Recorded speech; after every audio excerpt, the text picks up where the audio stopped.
Media స్వేచ్ఛను దుర్వినియోగం చేస్తూ సోషల్ మీడియాలో ఇష్టం వచ్చినట్లు పోస్టింగ్స్, నోటికొచ్చిన ట్వీట్లు పెడితే చర్యలు తప్పవంటున్నారు పోలీసులు అధికారులు.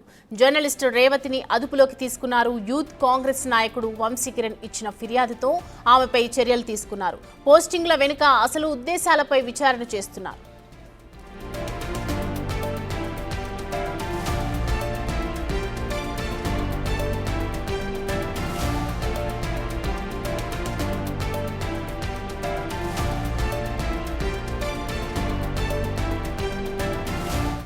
వాక్ స్వాతంత్ర్యం పేరుతో అడ్డగోలు కూతలు, మీడియా స్వేచ్ఛ పేరుతో అడ్డగోలు రాతలు, మితిమీరిన విమర్శలు, అసత్య ప్రచారాలు, ప్రజలను గందరగోళంలోకి నెట్టేస్తున్న యూట్యూబర్లపై కఠిన చర్యలు తీసుకుంటామన్నారు సైబర్ క్రైమ్ పోలీసులు.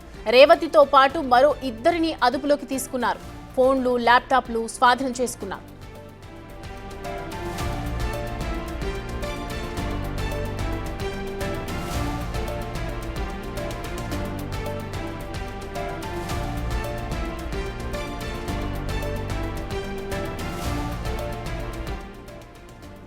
రైట్, ఇటీవల చూస్తూ ఉన్నాము మీడియా స్వేచ్ఛను అందరూ దుర్వినియోగం చేస్తున్నటువంటి సిచ్యువేషన్.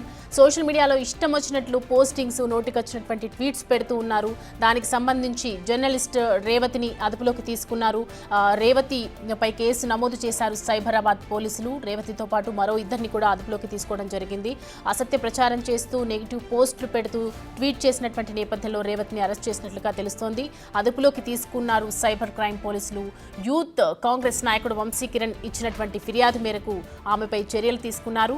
పోస్టింగ్ల వెనుక అసలు కారణాలు, అసలు వెనుక ఉన్నటువంటి ఉద్దేశాలపై విచారణ చేస్తున్నారు. ప్రస్తుతం మీడియా స్వేచ్ఛ పేరుతో అడ్డగోలుగా రాతలు, కూతలు జరుగుతూనే ఉన్నాయి. అసత్య ప్రచారాలు, ప్రజలను గందరగోళంలోకి నెట్టేస్తున్నటువంటి యూట్యూబర్లపై కూడా కఠిన చర్యలు తీసుకుంటామని చెప్తున్నారు. ఇక మీద యూట్యూబ్లో అసత్య ప్రచారాలు, ప్రజలను గందరగోళంలోకి నెట్టేటువంటి ప్రయత్నాలు ఎవరైనా చేస్తే మాత్రం యూట్యూబర్లపై కఠిన చర్యలు తప్పవని చెప్తూ ఉన్నారు సైబర్ క్రైమ్ పోలీసులు. రేవతితో పాటు మరో ఇద్దరిని కూడా అదుపులోకి తీసుకోవడం జరిగింది. ఫోన్లు, ల్యాప్టాప్లన్నీ కూడా స్వాధీనం చేసుకున్నారు.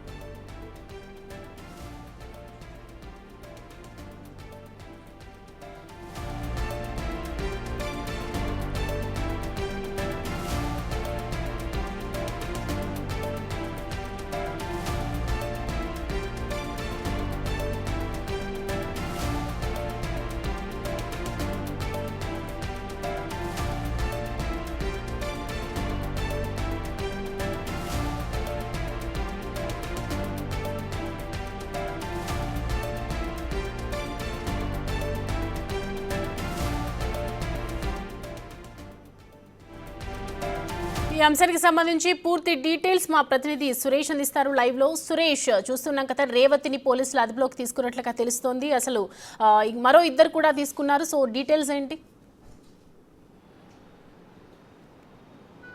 ప్రభుత్వం పైన కొన్ని యూట్యూబ్ ఛానల్స్ అసత్య ప్రచారం చేస్తున్నాయని చెప్పేసి కూడా పోలీసులకి ఫిర్యాదు చేయడంతో రేవతితో పాటు మరొక ఇద్దరిని అదుపులోకి తీసుకొని సైబర్ క్రైమ్ పోలీసులు విచారిస్తున్నారు. ప్రస్తుతం బషీర్బాగ్లోని సైబర్ క్రైమ్ పోలీసులోనే రేవతి నుంచి అసలు ఆ వీడియో ఎప్పుడు అప్లోడ్ చేశారు, ఎవరు తీసుకున్నారు, వాటికి సంబంధించి ఇంకా ఎన్ని వీడియోస్ ఇలా అప్లోడ్ చేశారనే దానిపైన పూర్తిగా విచారిస్తున్నారు. అయితే ప్రభుత్వానికి సంబంధించిన పథకాలకు కొన్ని గందరగోళం సృష్టించి, ఎందుకంటే ప్రజల్లో గందరగోళం సృష్టించేందుకు కొందరు అదే పనిగా యూట్యూబర్స్ కొంతమందిని ఏమి తెలియని వాళ్ళని కూడా పిలిపించి ఆ యూట్యూబ్లలో మాట్లాడిపించి ఆ వీడియోస్ని అప్లోడ్ చేస్తున్నట్టుగా పోలీసులు గుర్తించారు.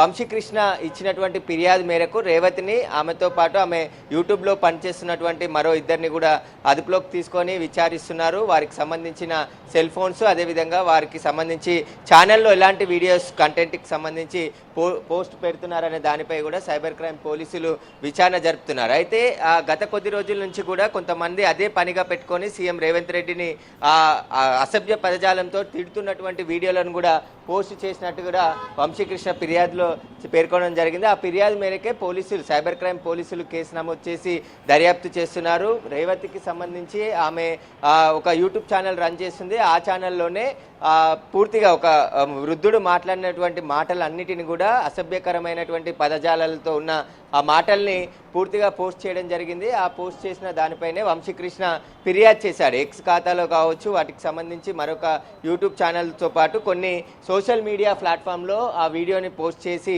సీఎంని అగౌరవపరిచే విధంగా మాట్లాడారని చెప్పేసి కూడా పోలీసులు గుర్తించడం జరిగింది. ప్రస్తుతం రేవతిని విచారిస్తున్నారు. అసలు దీనికి సంబంధించి ప్రభుత్వంకి సంబంధించి లేనివి ఉన్నట్టు ఎందుకు చిత్రీకరిస్తున్నారు, ఎవరైనా చేయమంటేనే ఇలా చేస్తున్నారా, వాటికి సంబంధించిన వివరాలన్నిటిని కూడా అడిగి తెలుసుకుంటున్నారు. వాటికి సంబంధించి ఎందుకంటే కొన్ని వీడియోస్ని అంటే అసభ్యకరమైనటువంటి వీడియోస్ని కూడా అంటే మాట్లాడినటువంటి వీడియోస్ని పోస్ట్ చేసి వాటికి సంబంధించి సర్క్యులేట్ చేస్తున్నారు. సోషల్ మీడియాలో కావచ్చు, ఇటు వాట్సాప్, యూట్యూబ్లో అన్నిట్లలో కూడా సర్క్యులేట్ కావాలని చేస్తున్నారని చెప్పేసి కూడా వంశీకృష్ణ ఫిర్యాదు చేయడం జరిగింది. ఆ ఫిర్యాదు మేరకే సైబర్ క్రైమ్ పోలీసులు కేసు నమోదు చేసి దర్యాప్తు చేస్తున్నారు. ప్రస్తుతం వారికి సంబంధించి విచారణ కొనసాగుతుంది. అయితే నోటీసులు ఇచ్చి విచారణకు మళ్ళీ పంపించే అవకాశం కూడా కనబడుతుంది.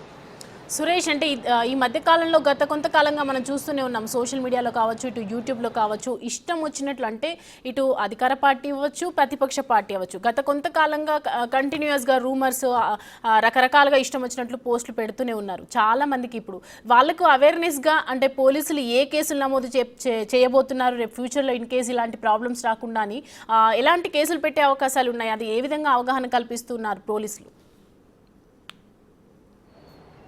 అంటే సోషల్ మీడియాలో పెట్టే పోస్టుల పైన పోలీసులు ఇదివరకే అవగాహన కార్యక్రమాలు నిర్వహించడం జరిగింది. కానీ రెచ్చగొట్టే పోస్టులు కానీ అసభ్యకరమైనటువంటి మాటలు మాట్లాడినటువంటి పోస్టులు కానీ ఎవరినైనా ఏ పార్టీకి చెందిన వ్యక్తినైనా కించపరిచే విధంగా పోస్టులు పెడితే ఖచ్చితంగా కేసులు నమోదు చేసి అరెస్ట్ చేస్తామని చెప్పేసి పోలీసులు హెచ్చరించారు. కానీ హెచ్చరించినప్పటికీ కూడా సోషల్ మీడియా స్వతంత్రం ఉంది అని చెప్పేసి కొంతమంది కావాలని దురుద్దేశంతోనే ఇలా వీడియోలు చేస్తున్నారని చెప్పేసి కూడా వంశీకృష్ణ సైబర్ క్రైమ్ పోలీసులకి ఫిర్యాదు చేయడం జరిగింది. ఆ ఫిర్యాదు పేరునే ఇప్పుడు రేవతిని అదుపులోకి తీసుకొని విచారిస్తున్నారు. ఏదైతే దానికి సంబంధించి ఆయన ఫిర్యాదు చేసిన కేసులో కొన్ని సెక్షన్లు కూడా పోలీసులు నమోదు చేశారు. ఏదైతే గత కొద్ది కాలంగా కూడా సోషల్ మీడియాలో ఇలాంటి పోస్టులు పెడుతూ ప్రభుత్వం పట్ల ఏదైతే అంటే దుష్ప్రచారం చేసే విధంగా కొందరు పనిగట్టుకొని ఇలాంటి వీడియోలు చేస్తున్నారని చెప్పేసి కూడా ఆయన ఫిర్యాదులో పేర్కొనడం జరిగింది. అయితే రేవతి పైన సైబర్ క్రైమ్ పోలీసులు కేసు నమోదు చేయడం జరిగింది. 67 ITA యాక్ట్తో పాటు 2008 అదేవిధంగా 353/2 352 BNS యాక్ట్ కింద కేసు నమోదు చేసి ఆ యూట్యూబ్కి సంబంధించిన ఆఫీస్లో కూడా సోదాలు చేయడం జరిగింది. అసలు ఎందుకు ఇలాంటి వీడియోలు చేసి కంటెంట్ని పోస్ట్ చేస్తున్నారనే దానిపై కూడా పోలీసులు అయితే విచారణ జరుపుతున్నారు.